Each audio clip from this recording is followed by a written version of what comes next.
It's Corso and Catone. Brought to you by Corso Law Group, Arizona's leading criminal and traffic law firm. Now for the real deal New England feel. Corso and Catone. Welcome into Corso and Catone, the real deal New England feel. I'm Corso. Catone is here. Joe's with us in the booth.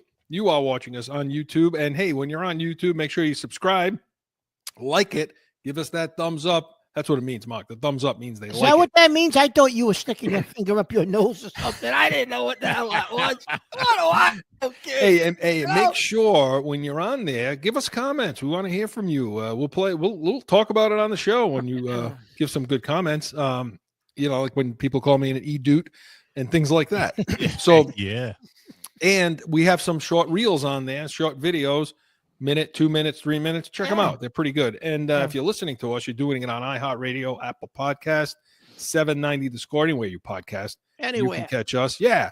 And send us an email in our mail bag, corso.catone@gmail.com. Hi, guys. What's going on? Saturday. Yeah. Yeah. Well, we record on Thursday, and it's opening day today in baseball, so we're going to have some fun with that. But a rundown here. We got going to hear from one of you in Heated Hotline. And, of course, B's and C's as we ramp up for the playoffs. Got to talk about Tatum a little bit. Little scary moment there. And, of course, talk about Swayman. You loved Swayman. Ready to drop the gloves. My favorite person in the world. And of course, Catone's comments. And we're going to go Yankees-Red Sox opening day and talk a little bit about the NCAA tournament. My bracket's a mess, so we'll see what happens. But got to hear from somebody out there right now, huh? Let's hope they don't torture us and make fun. I hope it's Paul from Providence again, Chris. He's one of your friends. You know what I mean? Let's have it, Joe.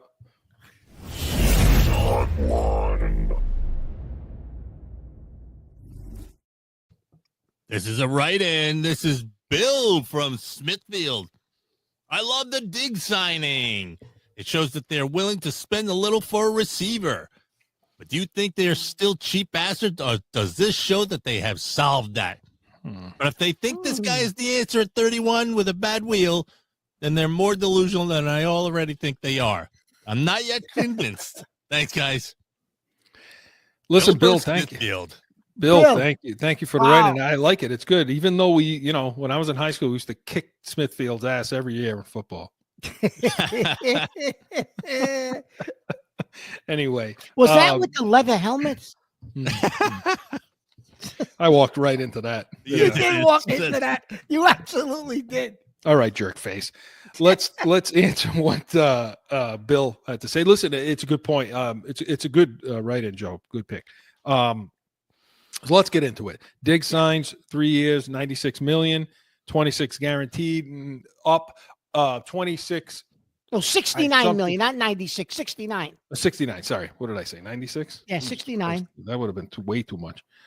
69 million, sorry. But I don't know if the whole 26 is going to be guaranteed. That's not really. Well, even if it is, Chris, 26 guaranteed. Okay, so that's only 13 a year for the first 2 years. Maybe with incentives, it comes to, say, 30, 15 a year. He's never going to see the third year of that contract, Chris. Unless he puts up Randy Moss numbers, they're never picking up the third year of that contract anyways. So it's like probably 2 years between 26 and 30 million, Chris. So, they spent money. They did. I give them credit. But that 69 million they throw out there, just to put it out there, Yeah, I mean, so then that brings us to, and we're going to hear from Bert Breer in a second on Diggs. So a couple of things. Since he brought it up here, we'll talk about it here. Yeah. Does this mean that Kraft is he out of the woods now with the cheap thing? Or are we still calling him cheap? Not on this show. He's not. I listen. I'll give him credit. I will. Because I torture him.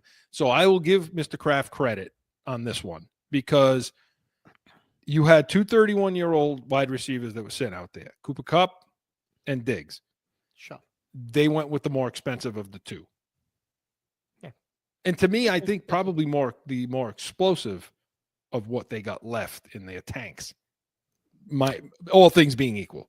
took the injuries out for 1 second. But like, I know you can't, but can't take the ACL. But so I'll give him props for that because that's an overspend probably.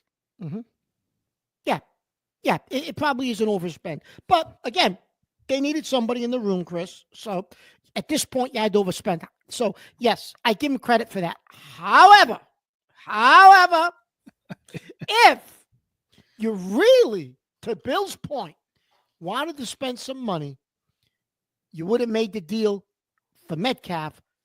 Because you can't bring in one of these veteran divas because it won't be good for Drake. Well, what do you call Diggs? He fought with Josh Allen on the sidelines. I mean, if he's not a diva, so they didn't want to spend the money on DK Metcalf because to bring in Metcalf, you're going to have to extend him.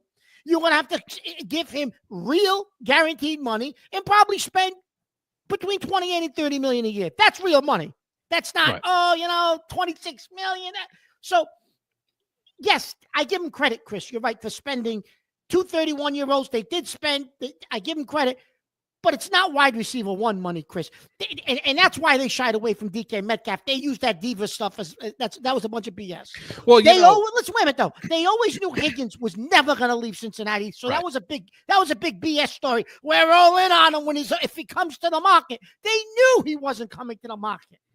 And the Godwin thing, again, they tried to throw money at him. Supposedly they tried, Chris. No. I don't know.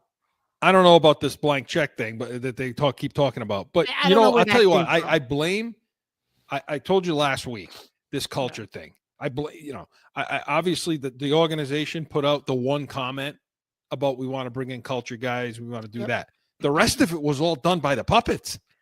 Yeah, it was. I mean, think about it. How much did you really hear coming out of the Patriots' mouth about culture other than a little tidbit? Now, do they really feel that way? Because did they really put that out to the media? And I call the media the puppets out there, by the way, because I think they're an extension of the crafts. All of them, the Perrys and the Currans and the, all of them. Chris, let me do this though. So they keep talking about the culture. So how bad it was the culture on that team? Was it that much of a clown show in that locker room? Yeah. That Mayo created over there? I mean, because for most of the season, other than the wide receiver room, nobody said it was a clown show. To your point, Chris, all of these puppets covered. Nobody reported that it was a clown show in there. Oh, they're still playing hard for Gerard. They got his back. Now, all of a sudden, there's a culture issue. So there was a lot more going on in that locker room, Chris, than they let you know last year. Yeah, I told you in that Arizona game when I was there, I could see it on the sideline. I could see some of this stuff going on, and I saw it in the walkthrough where guys were disengaged. And, there were clearly issues. But as far as clean, look, I'm just sick and tired of hearing, and we're going to get to the rest of Bill's point, and I want to play Breer.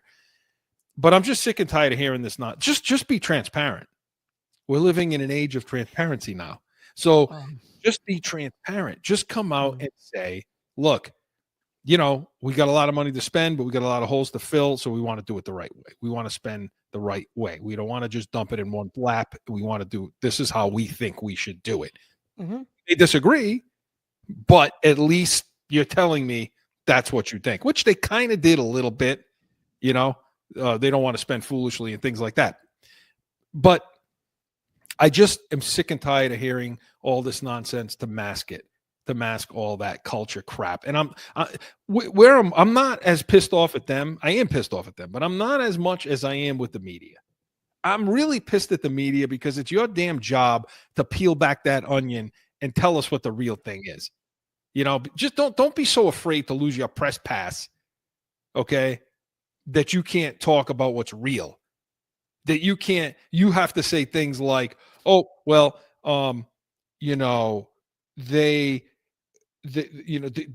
Metcalf's not a good fit because he doesn't run good routes and he doesn't, he's not a fit for Josh McDaniels' offense. And then later on say, well, because he's also not a culture guy and they want culture guys and on and on and on. And then turn around and say, well, they weren't in on him. Why wouldn't they in on him? Well, because you made it easy for the owner to be cheap. You make it easy for him to call his ass out then in press conferences and you don't have this problem, right? And by the way, if you said this last week, and everybody else now is coming around. If your damn quarterback is that thin-skinned where you need, you got to worry so much about, I'm pretty sure Drake May has dealt with diva receivers before. I would imagine he has in his football career. No? I would think. Do your job, coaches. Coach these guys up like Bill did. I keep saying it. Pete Carroll had a joke of a team, and all those guys were there. McGinnis and those guys. Mm-hmm. Well, it wasn't a joke anymore come 2000, was it? No. Nope. Now, want to get into Diggs now? Yeah, let's do it. So Burt Brea had a couple of comments about him, dealing with culture, dealing with different things in his play. Joe. And a Buffalo coach say, like, the response when I asked about him, and this is a guy who worked with him closely, I effing love him. Another coach who worked with him, was an important piece for him in Minnesota, said absolutely he's one of the most competitive people you'll ever meet. The guy is a warrior. So that's his reputation. Again, can he be a pain in the ass? Yes. He has that receiver thing, which is the best way for my team to win is to get me the ball. If you can manage that, if he can manage that, then this is a guy who can lift other boats for you offensively. Yeah, and again, that of course was Burt Brea. I think he's with the MMQB, I want to say. Might be him. Yeah. So, I mean, it's what we said. I want guys like this. Yeah. I want a guy that's going to be pissed. Listen, when he got pissed at Josh Allen, I was fine. I was happy with that. I was like, good, let him have it. He deserved it. Right? Yeah, absolutely. Listen, Chris, I don't think, he wants the ball. I don't think that's going to be as much of a problem here because who else is in the room? Right. I mean, Jesus Christ, right? So I think he will be number one option. Teams will scheme for him, obviously. I think when you look at the rest of the room, I think it's all going to depend on what happens in the draft, and we'll get to that later. And who we end up with adding to the room. But, Chris, think of it this way. So you got Diggs. You bring the kid Hollins in, who you and I both agree is probably a solid 3-4 receiver. Yeah. Can do his work in the red zone. I think he'll be okay. Now, if you do something in the draft and you bring in a third guy who's a guy, well, now you got three. So now you've redone that wide receiver room. And now the back end of that, now you got a couple of guys left over. Maybe they develop, whatever. But you essentially have redone the room, Chris, because now you would have three guys. Yeah. That weren't there last year. You want to talk about resetting culture. Well, there you go. Right? Well, I mean, and as far as his play last year, look, he played in 8 games. He had 47 catches for like almost 500 yards. And I think he had 3 or 4 touchdowns. So he was going to be on pace for 100 catches, 1,000 yards, maybe 8 touchdowns, something like that. But Chris, he wasn't the number one option there, Chris. No, Nico Collins and Hank Dell were on that roster. At his age, and because of the rapport that Stroud had already had with Dell and Collins, he wasn't going to go break into that mix and say, okay, now I'm the number one guy. But in New England, Chris, May really don't have any of that with these receivers because they were so bad last year. He's not dealing with a Stroud where he already had a rapport with Collins and Dell. In New England, Chris, he can come in and say, here I am. I'm the guy. And May can develop that with him because I don't believe he has that with any of the other receivers anyways. And May is geeked up about it. I mean, he's got a follow on Twitter or whatever those kids do out was there. Was he talking about it on Kay Adams? Or they hadn't had him yet? He absolutely was. I watch everything Kay Adams puts out. And so, yes, he did. And so he's all happy about him. And like I said, okay, McDaniels, okay, Downing, let's see your chops. Make Booty a receiver. Make Douglas a receiver. Make these two guys receivers and make it work. So let's see their chops. And I'm going to tell you something, Chris. Vrabel, for some reason, I believe, thinks that this kid Baker can be a player. I don't think anybody thinks Polk can be a player. And my assumption would be if they could get Bourne to look good in training camp, they'd probably get rid of him for like a 6th or 7th round pick and keep the young guys around. So those could be the two odd guys out. We'll see. We'll see. And then, so, I think if he gives, and they're saying Chris, about are you his happy injury, with the trade then? The The With signing? Diggs, you're happy? Oh, with yeah, yeah. signing? I yeah. meant signing, not trade. I'm sorry. Yeah. No, I'm completely happy with it. I mean, they had to bring some sort of veteran, and they had to bring somebody in.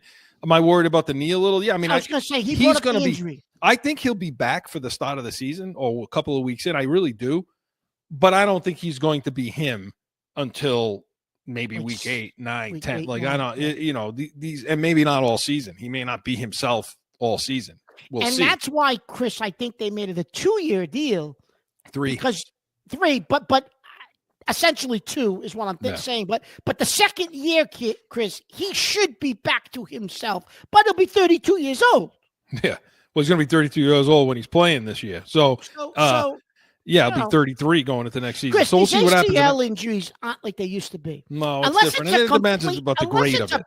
Yeah, depending on the grade and whether or not it was completely blown out or not. If it was a partial tear of the ACL, okay, it's an ACL injury. 9-10 months, you're typically kind of okay. 10 months, 11 months. So that's sometime in mid-late September. He hurt at the end of October, Chris. Yeah. So we'll see what happens. I don't know if they're done. They keep talking about Keenan Allen. They keep talking about Mara Cooper. For me, it's draft Travis Hunter, and we're good. But Heated Hotline, Bill, we appreciate the write-in. Heated Hotline was presented by the Pats Nation. Sundays, 8 a.m. Eastern. Tomorrow, we're going to have a deeper dive into Diggs. We're going to talk draft. We're going to talk other free agents, all kinds of things. So make sure you're tuning into that. But we come back, going to talk B's and C's, no flipping. Sundays are for football. And here in New England, that means it's the Pats Nation with Corso and Catone. You have the worst wide receiver room in the National Football League. This is why the Patriots need us in the draft room. Let's see what the Pats Nation thinks about that, Mark. Starting June 30th, Sundays, 8 to 9 a.m. on 790 The Score. Back in with more Corso and Catone, the real deal New England feel. All right, Mark, actually lots going on with the Bruins and the Celtics right now. So let's talk about it. We'll do it in B's and C's. Joe? Hit it! Over the Boston Celtics are the world champions, and they have shown the world how great a ball club they really are. Screen shot,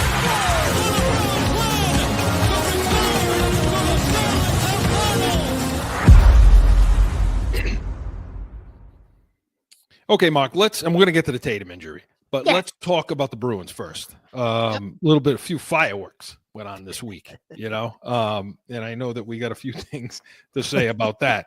But, I mean, look, we know they stink. We know this is a team that's lost, 8 in a row. 8, 9 in a row, yeah. Something like that. And the goals allowed are just absurd numbers. The goalie play gets worse and worse, Chris. The play in front of the goalie gets worse and worse every game. Yeah, it does. I'm pulling my notes out. I mean, Chris, they're letting up goals like last night. I think it was last night, night before, whatever night it was. The goalie, Chris, gave up couple of goals. It was like youth hockey goals. Yeah. He gave up. Like, are you kidding? And I missed the goals. I was flipping, but I'm like, it was like youth hockey when I saw the replays, Chris. Yeah, well, I watched that game on Sunday night and last Sunday night, and Swayman was so bad. Like, I'm talking about the game after that. Yeah, well, both games were bad. Yeah, and they were, but I think Korpisalo was played in that game. I think he was, and that's what I'm talking about. I'm talking about Korpisalo, but so it's all bad. It's all bad. Swayman, look, he this is against the Kings that he allowed 7 goals. And I think over the last 5 starts or something, it's like 20 some odd goals he's allowed or some crazy number like that. His save percentage is, .816 save percentage, which sucks, and when you watch that, and I watched the whole game and I tortured myself watching and put myself through it. But you're texting me. Did you just see that goal? And I'm like, right. Chris, I turned it off. Watching NCAA. I was watching college basketball. I said I cannot continue to watch the Bruins. I put on the NCAA. Well, I mean, you're talking about no screens, 5-hole, the short side of the net where he's blocked in, and he should be these goals that should be easily stopped in your sleep, like practice, like you're doing it in practice, and he's just letting them in, and it's disgusting. And to me, I mean, right now they're they're shooting for. You need to lose the rest of your games because you got right now. I think they're picking 7th or something. Keep losing. They got to improve that. I heard today. Well, losing. what the hell? You might as well try to win. It doesn't matter if they try to win or not. They're gonna lose.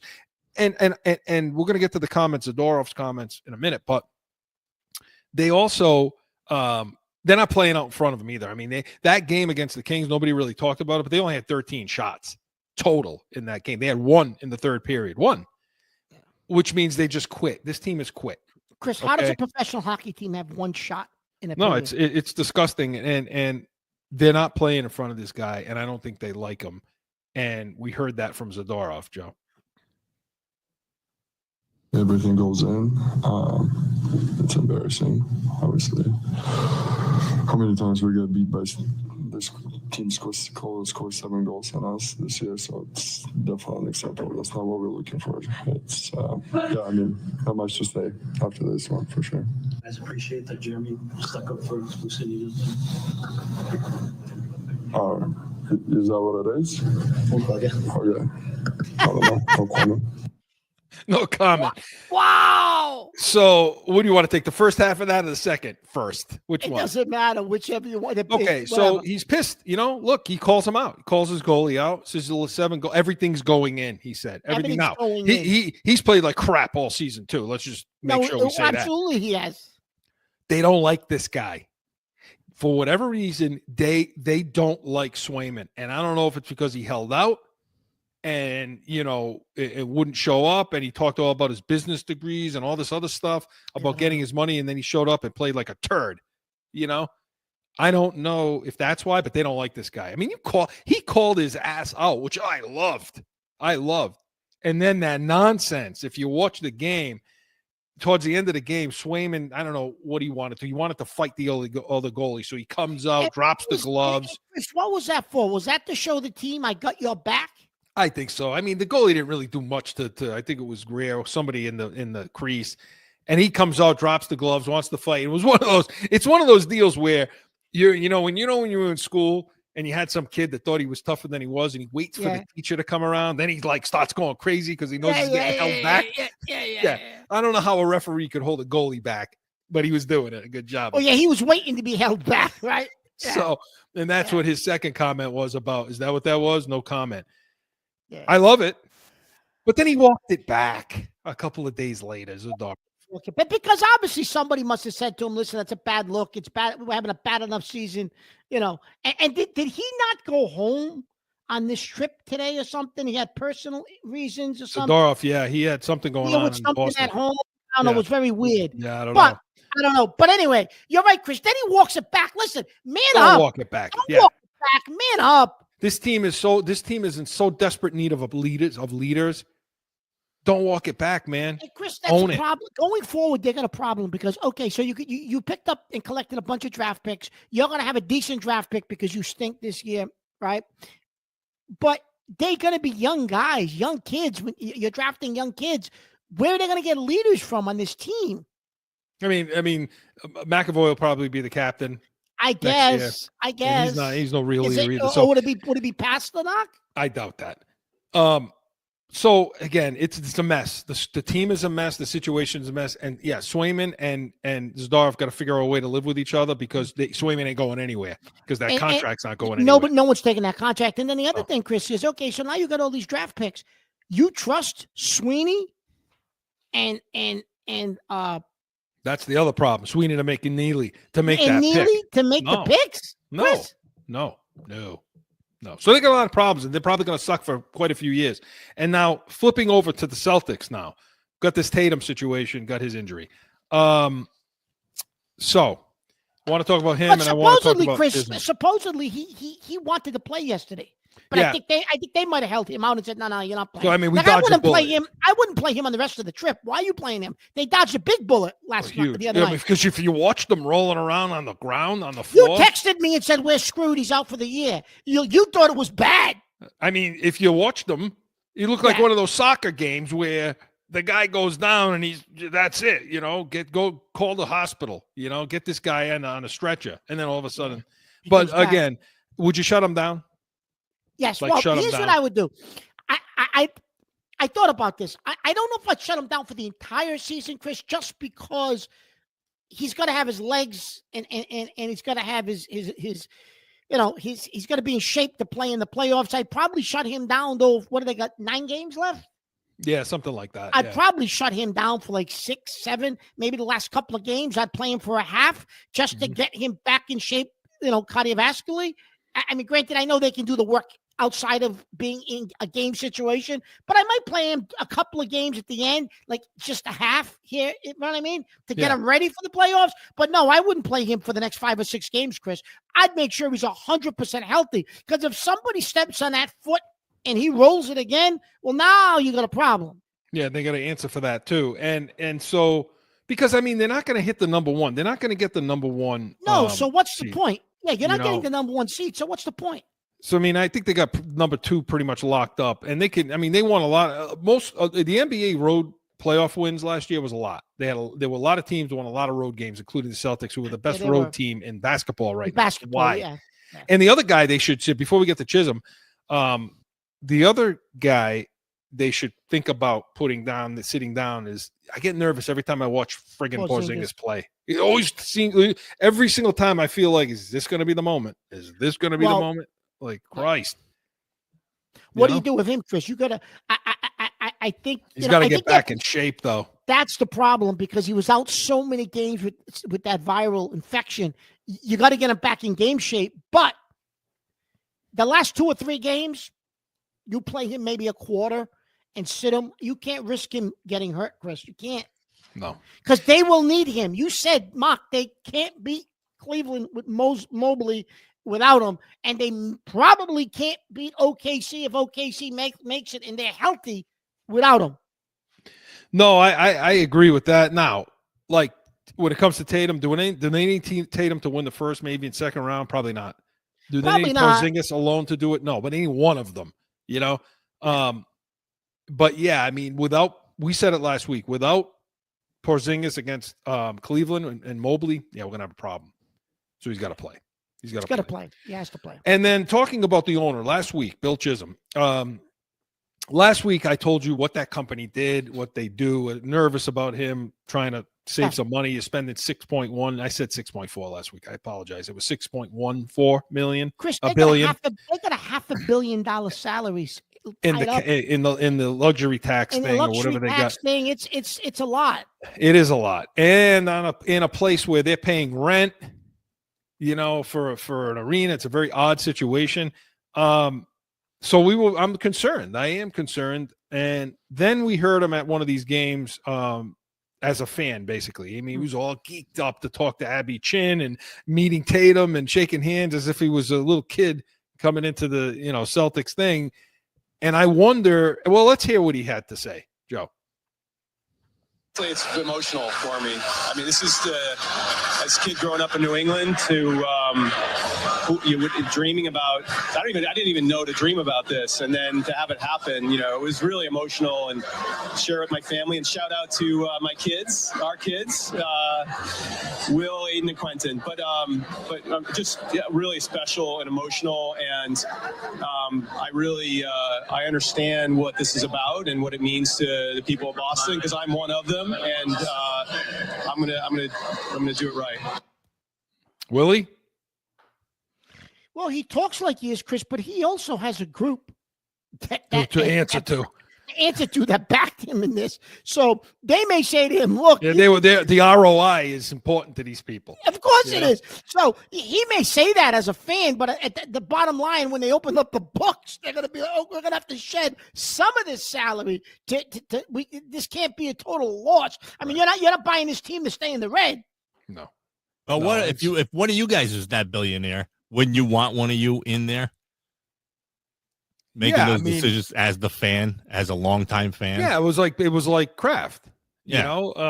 Sure. Yeah, but we're also, if you get to that point, Joe, you like Mark said, you got people to answer to. You still got a bottom line. I mean, $6.1 billion, the highest paid for a North American franchise in history.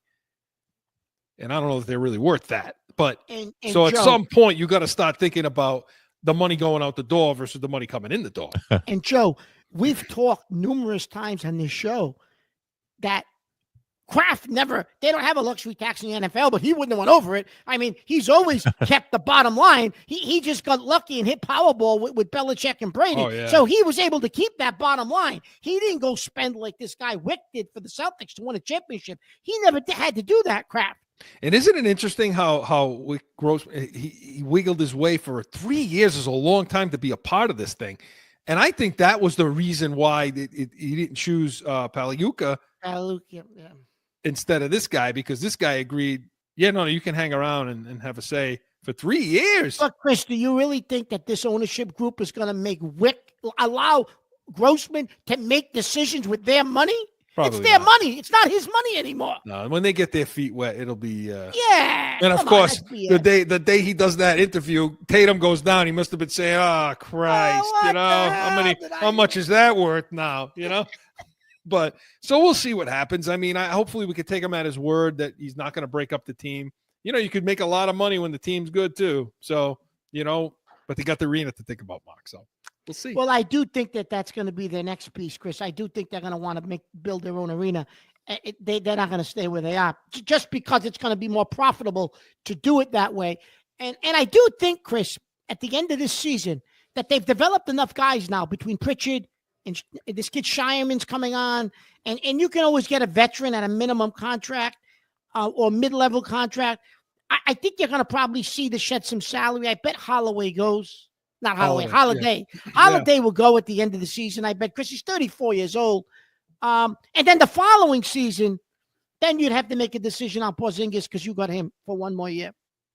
Sounds good. We'll keep it here. We'll be updating you as we go forward. But B's and C's were presented by Corso Law Group, corsolawgroup.com. And we come back. You ready to go, Mark?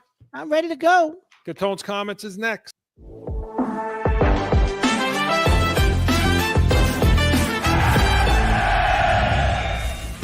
No one ever thinks they will be in need of a criminal or traffic lawyer, but things happen. Corso Law Group is Arizona's leading criminal and traffic law firm. Call or go online to corsolawgroup.com and talk with these expert attorneys who I know will help. Time for Catone's Comments! Well, boys, it's college basketball. It's the NCAA tournament, right? And we know that because we did our brackets and who's throwing their papers out. But the bigger thing with this whole season is it's transfer portal time. The portal is open. The portal. This is so insane to me. College basketball. It's insanity that Monday of this past week, the transfer portal opened. There is almost 2,000 kids in the portal officially since Monday. Some of those kids' teams are playing in the NCAA basketball tournament right now. So Scottie Pippen's kid sits at the end of the bench for Michigan. Doesn't get much playing time at all. But he went into the portal already. Your team's playing in the Sweet 16. You're in the portal.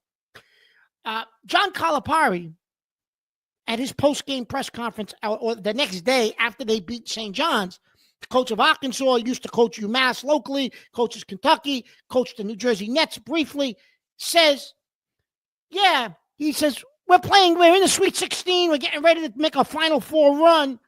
He said, but instead of focusing on that and getting ready in practice, me and my coaches also have to do almost like exit interviews with kids and actually have conversations with them and say, hey, what are your plans for next year? Are you going to go in the portal, even though the season hasn't ended yet? Because that's the reality. You have to, because you have to be prepared. Because the second the clock ticks zero and you lose a game and you're not the national champion, or even if you are the national championship, you have to start portal hopping. You have to get into that portal and start getting kids. So these teams are playing basketball right now, and they're already reaching out. They got staff already reaching out to kids that are in the portal to try to backfill openings that they know they're going to have next year, even though they should be focused on, especially the teams that are left in the tournament, on winning a national championship. How the NCAA allowed this portal to open before this tournament, which is the best thing around. This the NCAA tournament, right? March Madness. They've made billions of dollars off of this through marketing this. And yet the NCAA lets this happen in the middle of it. It's insanity to me. Absolute insanity. Now, the other piece of this, which is crazy, there's no regulation of any of this. Now, I'm shocked at you, Chris, that you and I didn't get you involved because all these players get agents. Every one of them. Even high school seniors have agents. And they're making plenty of money. I could do it for University of Arizona. Well, that's what I'm saying. I'm surprised you didn't get yourself involved in this because, Chris, wait till I tell you the money involved in this. So I'm too busy screwing around with you over here on this. You're too busy with me. Throw me to the curb. I'm a has-been. Throw me to the curb. Listen. So the coach at the University of Maryland is in the Sweet 16. Ralph Willard says, listen, he said, do you know when saying this portal is? He said, there are kids in the portal who have agents who barely played this year. They weren't big stars or big contributors. And they're in a portal, and their agents are trying to negotiate with teams to give these kids $2 to $3 million to go to their school. He said they didn't even play. They hardly even played. They might have played a little bit. They didn't play a lot. Like, they weren't major contributors, and they're looking for $2 to $3 million. He said, then you got kids who never played. They sat the bench. They're looking for six figures. They're looking for a couple of $100,000 to go to your school. He said it's so out of control. There's no records of it. There's nothing. There's no caps. There's no nothing. It's just the wild, wild west. I fully agree that student athletes, with the money that these colleges have made for years and years off these kids, should be compensated. I've always said that. But the NCAA, with this national image and likeness, this NIL, just opened up the doors and made it a free-for-all. There was no forethought or thinking on what this would be and what would it look like. You come up with a tiered system. You can have so many tier 1 guys, so many tier 2, so many tier 3. Each tier is worth a set amount of money. Each school can only spend a max of this amount of money during the course of a year. Like, there's got to be some kind of parameters to make this fair and equitable. The next thing on the horizon is this national image and likeness lawsuit that former athletes have come up with. There's this big thing, and it's probably going to be a $2-3 billion settlement. And this money is going to end up going out to all the schools. Okay? And you're going to have to spend this on your athletes. And so that's going to be the next windfall. However, in distributing this money, based on the percentage of athletes, programs, and the amount of money that different programs generate, they're going to have to come up with, it's called revenue sharing. Well, the football schools, the Power 5 football conferences, SEC, Big 12, Big 10, ACC, they're going to have to give a huge chunk of money to the football team and the football players. Schools like the Big East don't have that.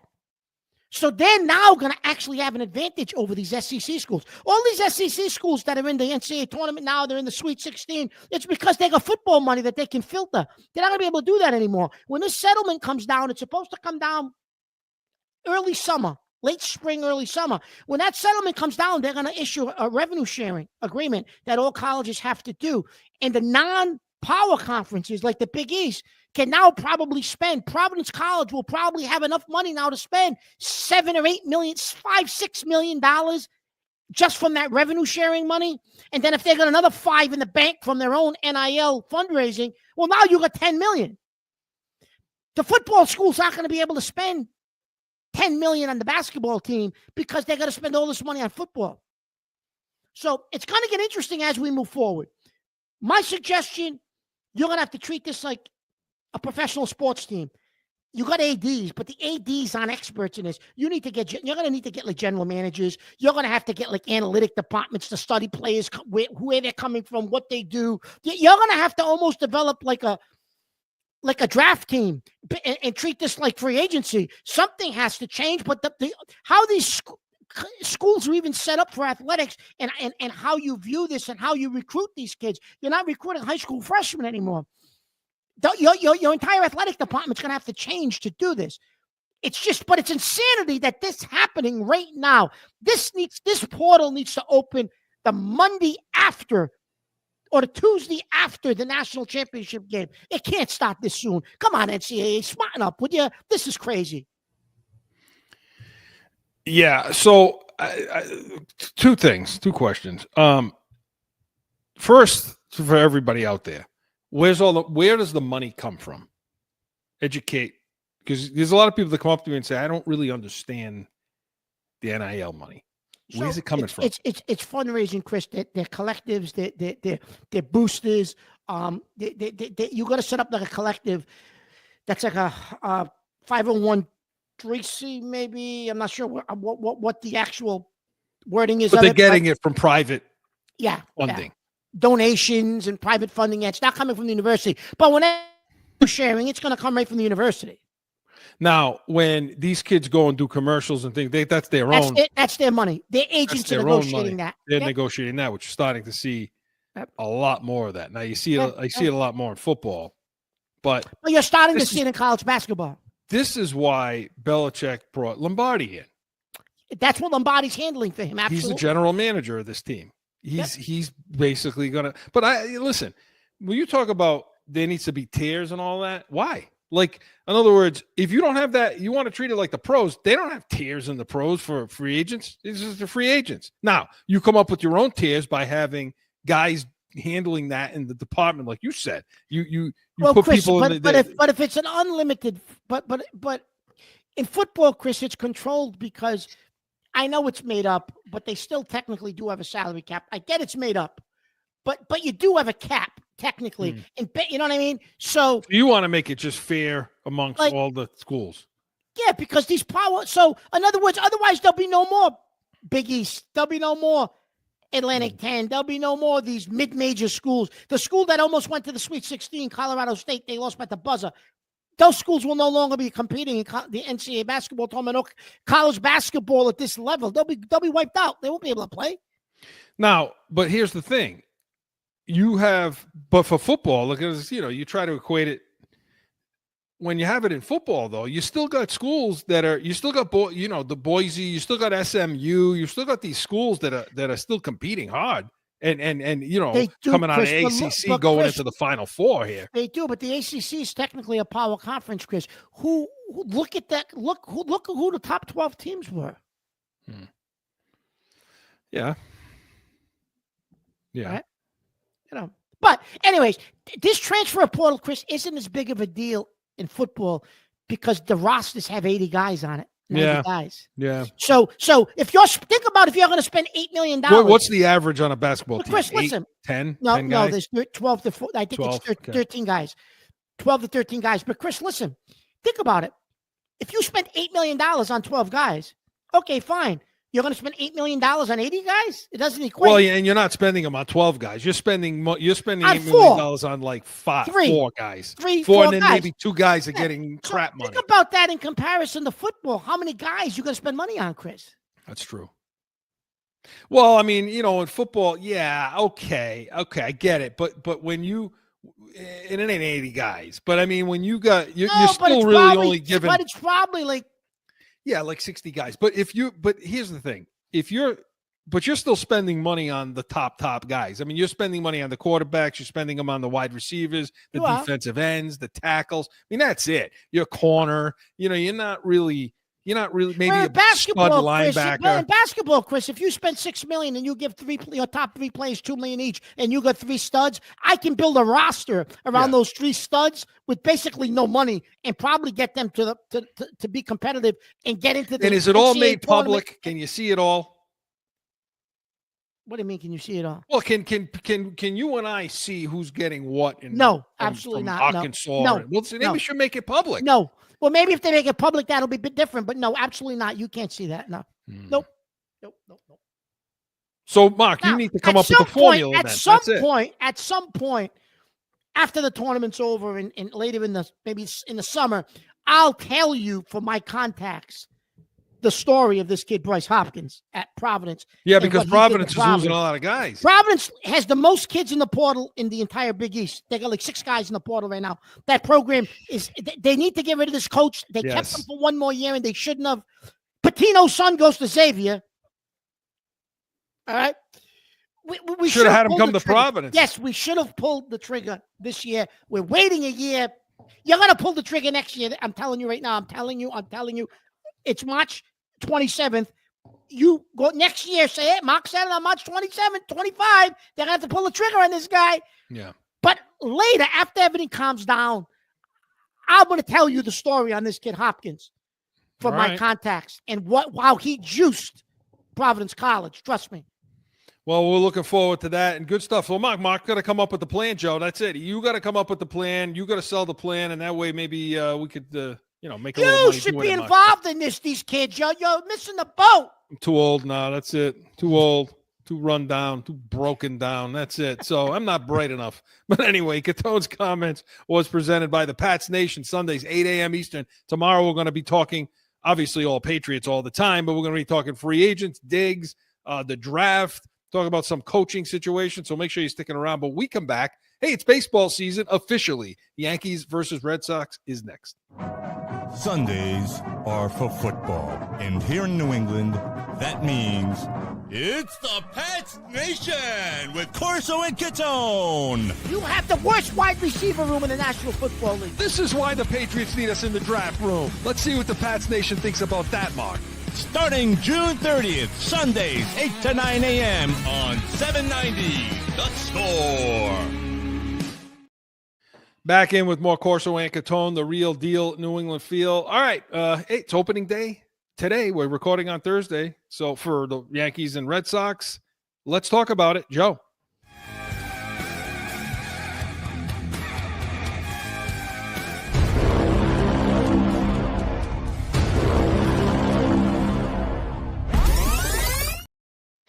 Okay, Mark. So both teams kick off today, opening day.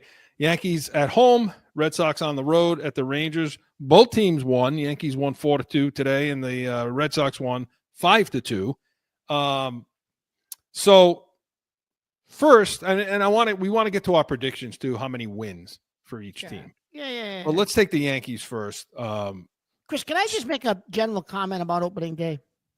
Yeah. Before we get into this. Of course. So it's a Thursday in March. The NCAA basketball tournament is happening, the Sweet 16. Why are you opening up now on March 25th? Like, wait a week. Even if you're going to play, you want to still play your 162 games before the revenue it brings in. So play every Sunday for like 2 or 3 weeks, have Sunday doubleheaders or something to make up the extra. How many games would you lose by delaying a week? Have it next Sunday, the day before. NCAA basketball championship is next Monday. Have it next Sunday, Chris. Have an all-day thing. Nobody's working. Everybody's home. Have wall-to-wall baseball. Have like an NFL red zone. Have an MLB red zone. Like, make it a big thing. Sunday, opening day, baseball. Soup the nuts. Have it on everything. But you're having it on a Thursday. People are working. It's like they don't know how to market themselves, Chris. But what's interesting is that they're the highest. Their revenue is. No, I get it, Chris, but they still don't know how to market themselves. No, they don't. I mean, it's like watching paint dry. Because after this week, because after the first, everybody's excited opening day. You're right. Take advantage of the excitement for opening day and do something for it. Do something big. Broadcast for, have a like college football does, game day. Have it from a stadium outside the place. Don't just have MLB Network. Let ESPN, let Fox, let somebody come over there and actually, I don't know. But so anyway, what do you make? Did you see any of the game today? What do you make of the Yankees? I saw some of the Yankee game. Judge struck out twice today. Yeah, my issue with the Yankees, Chris, is because of the injuries to Cole and Ill. I don't think you'll see him until All-Star break. They're gonna have to overtax the bullpen. They already used them in Game 1, right? They're gonna have to overuse the bullpen, Chris. And I'm afraid by like June, the bullpen will be blown out, And now what are you going to do? Like, I think that going into spring training, I thought they had a better starting rotation and a better bullpen than they had last year. With the injuries, Clark Schmidt isn't going to make his first start. He'll stop maybe in a week or two. But your starting pitching's not what I thought it was going to be because of the injuries, and that means you're going to have to lean too heavily on the bullpen, Chris. So that makes me very nervous because you're going to run out of gas early. Well, I'm glad you brought that up because today, for example, okay, this is why I don't understand Boone. Today they used 2, 3, 5 pitchers today. Okay. Rodon pitched 5 1/3. 5 1/3. Now, I didn't see all of it. He threw, oh, come on, where is it? I'll get the number in a second. He threw 89 pitches. All right, well, that's a lot on opening day, Chris. So that's okay. See, this is what I don't like. Okay, this is what I don't like. Okay, see that comment right there? That's why your bullpen's going to be crap. Okay, because of that stupid. Chris, you have to manage starters. Half your starters are injured. That's why you got to, when you do get a quality start from a pitcher, you got to let him go a little more because here's the problem. You don't. Who's behind? Who got Rodon and then who? Then who? Because you got to anticipate that those guys that are replacing Cole and Ill are going to have crap outings, some of them, a lot of the time. And so you're going to tax your bullpen. You're going to have to bring your bullpen in early in those games. So when you get a quality start and you get a guy that's pitching into the 5 and now he's throwing 89 pitches, get him to go 6. Get him to go 6 because I need to reserve. I can't have 5 pitchers pitching when my starter threw 89 pitches. Now, I know that must sound crazy to people. Wait, it's all game 1. What are you going to do? You can't tax them in game 1. Well, so instead you're going to tax the rest of these guys, and now tomorrow, who's pitching tomorrow? Max Fried, for the guy that got from the free agent. Okay, so you expect a good start from him? You do, yeah, you do. You going to let him go 5 too? Probably. But see what I mean? In the meantime, what happens come July? Yeah, they're going to be blown out. The bullpen's going to be blown out. So I don't understand baseball. I know like you do, but it just doesn't make any sense to me. Typically, I agree with you 100%, Chris. But today, I will give him a pass only because they've got so many injuries. All right. With their starting pitching. But anyways, predictions for wins. Go for the Yankees. Well, wait a minute now, though, Chris. Now, what about the Red Sox, though? No. Well, we got to get the Red Sox, but give me the prediction of wins for the Yanks first. You're not ready? All right. No, I'm going to say – No. I just – Chris, I've gone back and forth on this just because of the injuries. I'm going to say 90. Wow, that's low. That's not the division then. They don't win that division. No, they're going to get a wild card. So you got like Baltimore or Boston winning this thing. Baltimore. Okay, I got them at 95 wins. That's more than they had last year. I got them at, Yeah, last year they only won 92 or 93. Yeah. Well, then I'll say 90. I'll go with the same as last year. How's that? All right. Okay. I think it was 90. No, it's going to be a hit. It's going to be a hit, obviously, because of the pitching. I like Baltimore too, and I also like the Red Sox chances. Yeah. But here's the thing. Let's talk about Boston for a minute, okay? What's going to stop Boston from winning that division is the bullpen. That's what's going to stop them. Because they got some injury issues too. I get it. But, and by the way, why they have not Crochet, why they're not signing this guy? Why? I don't know why they're not. It makes no sense why they're not locking this guy up. Because they're not spending that kind of money right now. They're going to see what they get out of him. Why? Because you say, well, can he pitch that many? Can he go that long? Can he go that many innings? And we don't know yet. Okay, because this guy's a potential Cy Young. Oh, absolutely. 25 years old. Positively. So what are you going to keep him for 2 years? No, it's going to end up costing them more. If they Chris, wait. The issue with the Red Sox is, you're right, it's the bullpen. So Whitlock went 2 innings today. Whitlock's the only dependable guy you got. But to your point, you already threw him 2 innings on day 1. Right. Yeah, and I'm pulling up the box on that According too. to the old man Chapman, he drinks from the fountain of youth and takes some good drugs to get his body in shape. Well, that's the other problem is the closer situation for them. They put a guy in today. I don't know who he was to close. I never. But look, Crochet threw 5 innings. Okay, he threw 88 pitches. 88 pitches. He had 4 Ks, but he allowed 5 hits, and 2 runs. Again, though, he allowed. So to me, that's going to stop them. But I got to tell you, there's a chance, right? Okay, I may drop the Yankees wins down. I'm going to say 92. I'm going to say 92. Oh, I'm going to say 92. There we go, Joe. He's already backpedaling, Joe. At least I was honest. I said 90, Joe. Right? I'm going to say 92 because I want it to be 95. But all right, because 95 probably gets you the division. Yeah, so probably does. What do you got for Boston then? 101. No. Boston, I'm going to say Boston's going to end up with 91. More than the Yankees. So you think they're going to be better than the Yankees this year? I think they're going to get. I think they're going to get better starting pitching because the Yankees have a guy out at least until the All-Star break. Maybe not. Maybe longer. And they don't have their number 1 starter. Yeah.